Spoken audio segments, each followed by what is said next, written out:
Welcome to the Explainer. Today, we're talking about something you might have noticed on your last McDonald's run, your change. It might be missing a few pennies, and that little detail is connected to a huge shift in the money we use every single day. Okay, so let's get right into it. If you've paid with cash for a burger and fries recently, you might have noticed something, well, a little different about the change you got back. Specifically, where are all the pennies? Let's break down what's going on. All right, first up, what are customers actually seeing at the register, and what is McDonald's saying about it?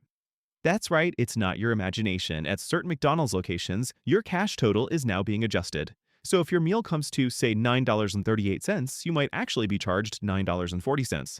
But if it's $9.36, you could be charged $9.35. And the company was really clear about this. This isn't just some random new McDonald's policy. It's their response to a much bigger, nationwide problem that's forcing pretty much every retailer to figure out a new plan. So, what is that problem? Well, the real reason for all this goes right to the source, the 1 cent coin itself. You see, the pennies' days have been numbered for a while now. This decision to stop making pennies has a very clear timeline.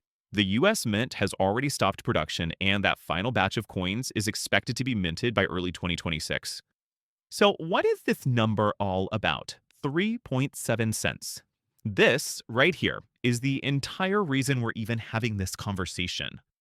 Yup, that's the heart of the issue. For years now, it has cost the US Mint a lot more to make a penny than the penny is actually worth. In fact, it now costs almost 4 times its face value just to produce one. And look, this wasn't some snap decision that came out of nowhere. When you've got the mint losing tens of millions of dollars every year just making pennies, it starts to make sense. Getting rid of the coin has actually had support from both sides of the aisle, stretching back through different administrations. It's just become too expensive to keep them around. Okay, so penny production stops. What happens next? Well, it created an immediate ripple effect for businesses, leading to what some people are calling a penny pinch. But here's the interesting twist. It's not like we've actually run out of pennies. Come on, there are billions of them still out there, hiding on our couches in coin jars. The real problem is actually getting them to the stores that need them for change.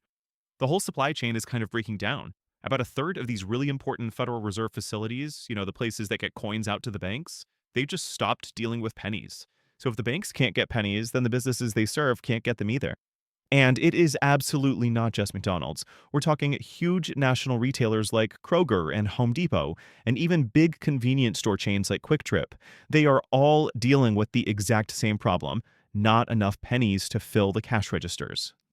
So, if you're a giant like McDonald's and you're facing a coin crisis where you literally can't get enough pennies, how do you solve that problem at the counter? They're turning to a system called nickel rounding. It's a pretty straightforward idea that just gets rid of the need for 1 cent coins when you pay with cash. This is actually already the standard in other countries that have said goodbye to their pennies. So let's break down how this actually works. As you can see, it's pretty simple. Totals that end at a 1 or a 2, they round down to 0. If they end in a 3 or a 4, they round up to 5. The same idea applies further up. 6 and 7 round down to 5, and 8 and 9 round up to 10. The thinking is that over time, it all evens out for everyone. Now, this is a really important point. This rounding thing only affects you if you're paying with physical cash. If you use a credit card, a debit card, or you pay through the McDonald's app, you're still going to be charged the exact amount, right down to the last cent. This whole situation at McDonald's is really just the most obvious sign of a much larger conversation that's happening about the future of physical money here in the US. And here's the thing, this isn't some brand new radical experiment. The US is actually just following a path that several other major countries have already walked down. Places like Canada, Australia, and New Zealand got rid of their low value coins years ago. And honestly, the switch was pretty smooth. Of course, a change this big doesn't happen without some debate. On one side, you have the argument that it's just plain wasteful for the government to lose millions making a coin that costs more than it's worth. But on the other side, there are real concerns that rounding might hit lower income folks harder since they tend to rely more on cash. Which brings us to one last and pretty provocative question. Now that the penny is on its way out, you have to wonder, what's next for American coins?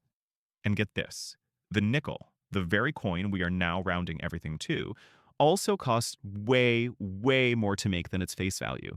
We're talking almost 14 cents to produce a 5-cent coin. So while the penny might be the first to go, this conversation about our currency, it is far from over.